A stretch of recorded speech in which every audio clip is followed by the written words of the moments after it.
Nesse vídeo aqui são 4 notícias, 4 informações para você, torcedor do Fluminense que acompanha a Central todos os dias aqui. Terça-feira de carnaval, mas a gente está aqui trazendo muitas informações, muitas novidades do Flu nesse feriado prolongado. O Alexander deu entrevista e falou onde se sente mais à vontade em jogar. Vou trazer nesse vídeo aqui. Tem, né, a dúvida de Fernando Diniz para a lateral esquerda. E aí, quem vai firmar na posição e ter sequência? Vamos comentar sobre isso também. Fluminense não pretende, por hora, contratar caso volante saia do Flu. E também, né, negociações com o jogador do Fluminense não vão para frente.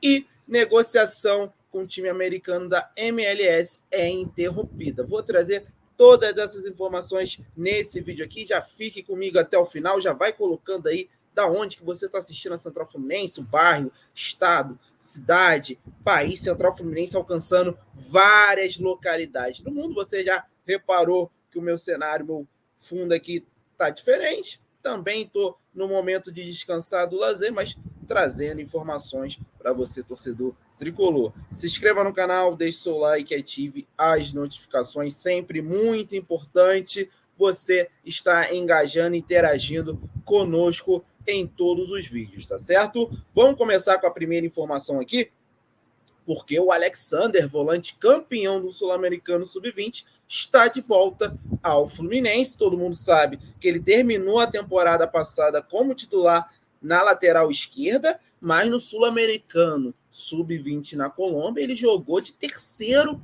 homem de meio campo. Em entrevista ao GE, ele disse, né, onde se sente mais à vontade para jogar e ajudar o Fluminense nos seus objetivos, tá certo? Abre aspas aí para o Alexander. Eu me sinto mais à vontade de volante, tanto primeiro como segundo, é onde eu me sinto mais à vontade. Tem o Arias e o Martinelli que fazem mais de uma posição.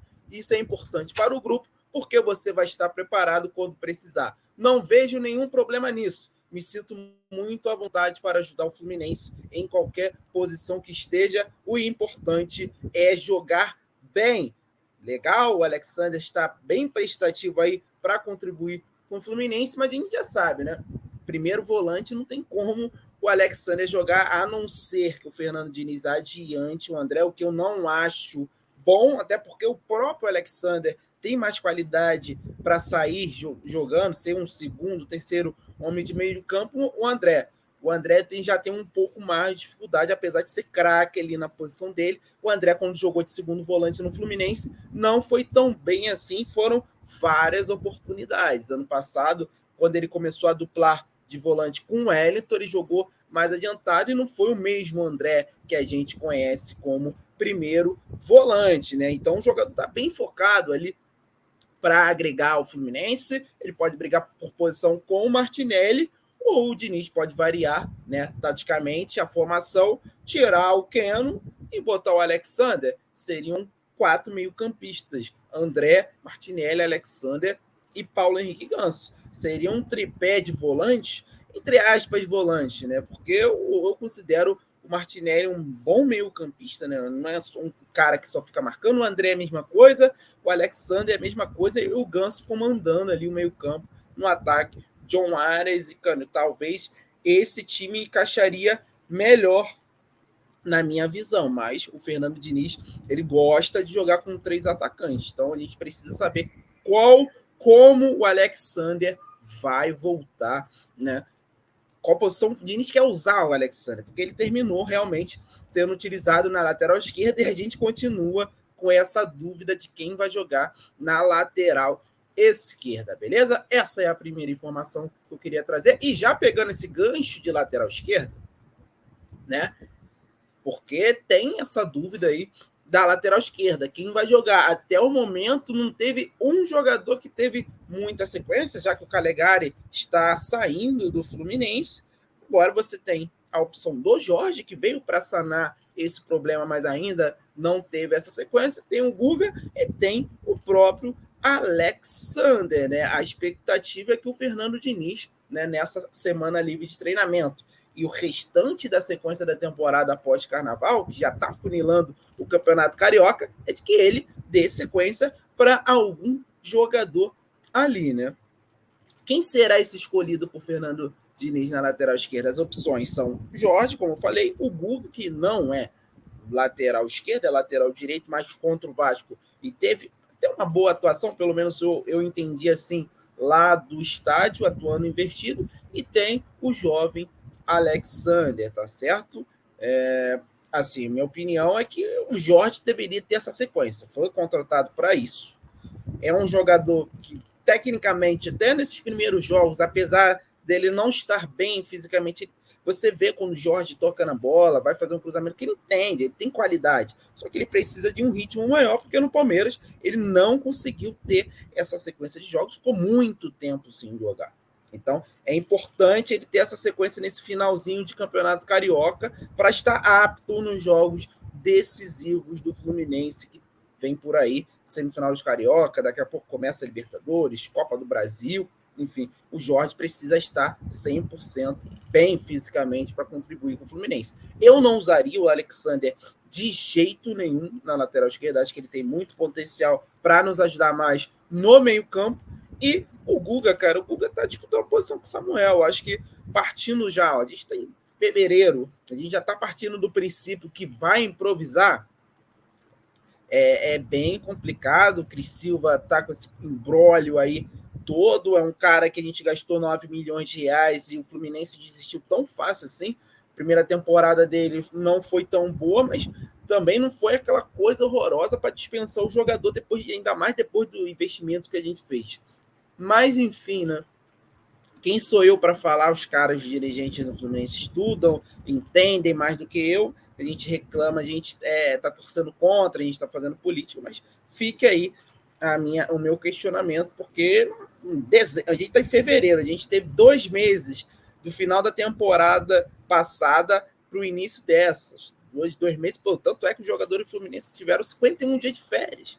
Então, assim, a gente já em fevereiro está cogitando improvisar jogador. Ao meu ver, não é o ideal, está longe do ideal isso daí, tá certo? Vamos para a próxima informação, porque são mais 2 notícias que eu quero trazer. Já deixa o like aí se você não deixou, se inscreva no canal, deixe seu comentário já sobre as 2 notícias que eu trouxe. Vou trazer mais 2 aqui, as mais importantes do vídeo, tá certo? Porque saiu informação de que o Iago, né, Capuano trouxe aqui na Central Fluminense, está perto de sair do clube, teria aceitado aí, a ser acertado com o Bahia para receber um salário em torno de 500 mil reais. A apuração do jornalista Paulo Brito, tá?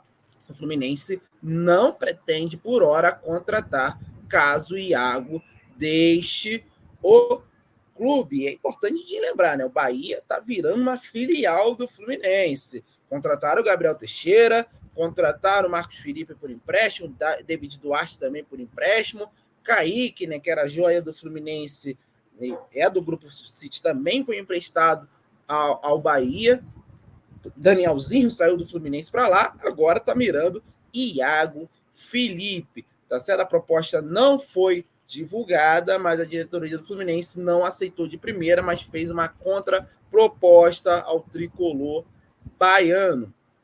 Tá certo? O Fluminense não pensa em repor, repito, a apuração da Netflix do jornalista Paulo Brito, porque o Fluminense, no entendimento dos cartolas, conta com André, Martinelli, Felipe Melo, Alexander, Lima pode atuar recuado, o Freitas e o Wallace, que não vem sendo relacionado. Como disse, proposta salarial do Bahia para o Iago foi de 500 mil reais por mês de contrato até 2025. O contrato dele com o Flu é até 2024 e o atleta, obviamente, ficou balançado com a oferta, né? O Iago recebeu uma proposta aí de receber R$500 mil. Até acho que o Iago não tem futebol para receber R$500 mil, mas qualquer um ficaria balançado, né? Mas o Iago, cara, é um jogador quem a nível Brasil. Estava até falando isso com alguns amigos do grupo de membros aqui da Central Fluminense. Seja membro, a gente fala de Fluminense e futebol 24 horas por dia. A gente estava conversando lá no grupo, né, que o Iago ele é um bom jogador a nível Brasil e ele já tem um tempo de estrada aí do Fluminense e sempre, né, na maioria do tempo do Iago no Fluminense ele foi titular, porque ele é voluntarioso, num estilo mais reativo ele funciona muito melhor, e essa característica do Fernando Diniz que ele não consegue render tão bem, mas eu também não, assim, não desfazeria do Iago não, cara, a gente, já liberou o Caio Paulista, Calegari tá para sair, né, vou falar sobre outro jogador, a próxima notícia sobre outro jogador, também havia essa possibilidade, o Fluminense precisa de elenco, vai contratar? Se o Fluminense for contratar gente melhor do que o Iago, show de bola. Mas o problema é se não for contratar, né? Porque a gente está perdendo algumas peças ali do banco. Não são as melhores coisas do mundo? Não são. O Marrone não é a melhor coisa do mundo. O Iago não é a melhor coisa do mundo. O Calegari não é a melhor coisa do mundo. Mas aí, praticamente são 3 jogadores que a gente não vai ter mais, porque o Marrone não deve ficar no Fluminense depois do meio do ano. E a gente vai ficar com falta de peça. Bota a base. Meu amigo, eu não sei se a base vai segurar o Rojão aí, não sei que surge um novo Neymar na nossa base, não vai aguentar o Rojão, cara, não vai aguentar. Bota a base, vai começar a jogar um monte de moleque na base para entrar em Libertadores, Copa do Brasil, momento decisivo, nem todo mundo corresponde, né? Então, assim, é importante olhar com carinho essa situação do Iago, para a gente não ficar sem elenco, cara, porque é fundamental. A gente deixou de ganhar títulos ano passado por falta de elenco e nesse início de temporada a gente está sofrendo o mesmo erro. Praticamente a gente está fazendo uma reformulação do elenco com a temporada já em vigor. Eu repito o que eu falei na notícia anterior. A gente teve quase 3 meses, o pessoal, o dirigente, teve quase 3 meses para pensar o futebol, pensar o que ia fazer, as movimentações. E aí, as movimentações, ao meu ver, foram fraquíssimas para reforçar o elenco. Só um titular, que hoje é o Keno e o Guga, que está brigando por posição. O restante dos jogadores ainda não deram resposta. E agora a gente está perdendo bons reservas. Ali, reservas bem ok a nível Brasil, que contribuíam, né, quando necessário. Tá certo? A última informação aqui deste vídeo, porque sem acordo, negociações entre Fluminense e Chicago Fire por John Kennedy são encerradas. Era alvo dos americanos, né? Segundo informações do jornalista Tom Bogert, o mesmo que noticiou o interesse do Los Angeles Galaxy ao lateral Calegari, as negociações entre o Fluminense e o clube da MLS pelo John Kennedy foram encerradas após as partes não chegarem a um acordo. A proposta do clube norte-americano era de 15 milhões, mas o Fluminense só possui 60%, né? Além disso, teria que abrir mão de mais 20%, sendo 10% da taxa de vitrine para a Ferroviária e outros 10% de exclusividade do empresário Juliano Bertolucci. Que valores estranhos, né? O Fluminense tem 40%, 60%, ia ter que ceder 20%, 10% do Ferroviário e outros 10 de exclusividade do empresário Juliano Bertolucci. Eu gostaria muito de saber como funciona essa comissão, cara. Porque, cara, 10% de exclusividade do empresário. Por quê? Do quê? Isso que fica meio... Esse tipo de negócio do futebol, infelizmente, não é claro para o torcedor, né, do clube. O Fluminense tentou aumentar o valor, mas não houve acordo. Então, a tendência é que o Fluminense retorne ao Fluminense após o empréstimo da Ferroviária, mas serve de alerta. Tem clubes de olho no John Kennedy, tem clubes de olho nos jogadores do Fluminense e não necessariamente nos principais. A gente está vendo Iago pode sair, o Calegari já está em via de sair, John Kennedy. Imagine nos destaques, meus amigos. André, John Ares, Alexander daqui a pouco. Então, é uma situação difícil para o torcedor tricolor. Então, era isso que eu queria falar, meus amigos. Se inscreva no canal, deixe seu like, ative as notificações. Muito obrigado pela sua audiência até o final aqui comigo. Se inscreva aí no canal, que é importante, Central Fluminense. Agora é mais de 23 mil. A família está crescendo aqui no YouTube. Somos mais de 23 mil inscritos no canal. Um abraço, saudações tricolores. Valeu, galera.